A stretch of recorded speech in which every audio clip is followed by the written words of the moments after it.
Gareth Kane and welcome to Ask Gareth. The idea here, as always, is very simple. You ask me questions about sustainability and I do my best to answer them. The clue is in the name. And I've got another great question for you this time, and it comes from Ben Green. And Ben asks, how do I engage with apathetic people?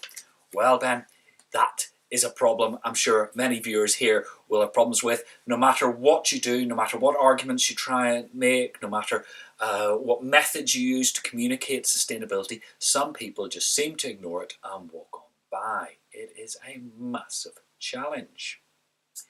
But I think we need to be a little bit careful with the word apathetic because, of course, everybody is interested in something. Now, my approach to engaging people, I call green jiu-jitsu, where you look to people's strengths rather than trying to correct weaknesses, and gives you a different perspective, because what you're really trying to do is find out that thing that turns people on and start there in your engagement about sustainability.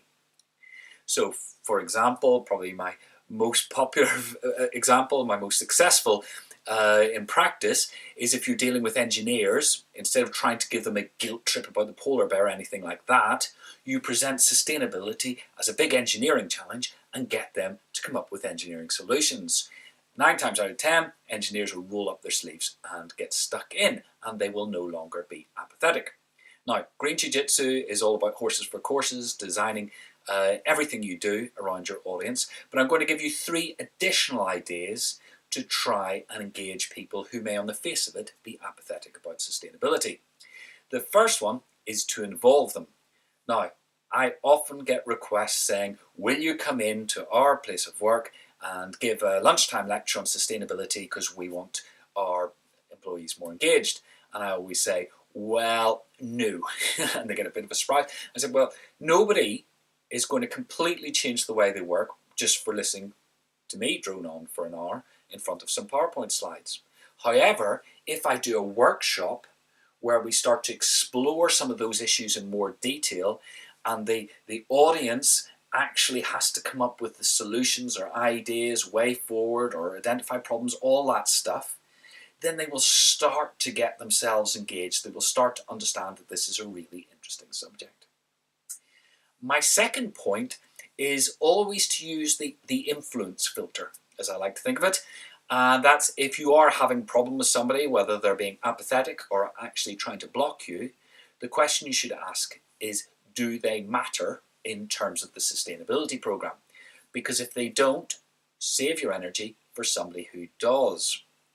If it is a key decision maker and you do have to engage them, then focus all your green jiu-jitsu efforts on them as an individual and redouble your efforts. But otherwise, just walk away, walk on by. My third point is what you should be trying to do in general is to build a culture of sustainability. And this, is often talked about, but is very, very difficult to do. I could do an entire Ask Gareth, maybe a whole series of Ask Gareths on embedding sustainability into the culture. And I put it that way around, the green jiu-jitsu, not changing culture for sustainability, but embedding sustainability into the culture, because that's an important difference, as I said. But generally, I think you need 3 really big things in place before that will happen. One is a clear and compelling vision. The second one is clear leadership from the top. And the third one is visible changes happening on the ground, so people can actually see what is happening, because people will believe what they see much more than what they hear. Now, the triple bottom line when it comes to apathetic people is nobody is totally apathetic. You should find out what turns them on and start there. Okay, Ben, I hope that answers your question. Everybody else, what are your experience? What are your thoughts? Do you agree, disagree? Have you got any interesting, different examples?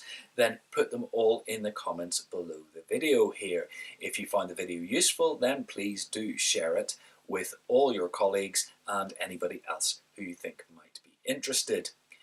And if you want every future edition of Ask Gareth, you must go to www.terrainfirma.co.uk and sign up to the Low Carbon Agenda. That's my monthly email newsletter, and you'll get, as I say, every future edition and a huge amount more stuff in your inbox every month for free.